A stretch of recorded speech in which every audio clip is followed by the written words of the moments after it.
पानी काठमाडौँमा पर्यो।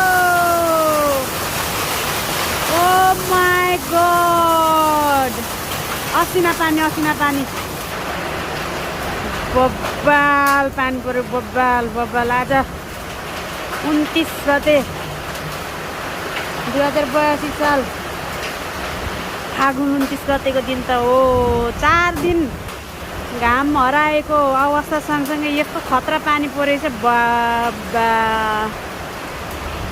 ल ओइ 10 बज्न लागेछ है रातिको। ओहो कता पानी पर्यो है, कता पानी पर्यो। ल यता चाहिँ पानी एकदम बबाल परेछ है। बाफ्रे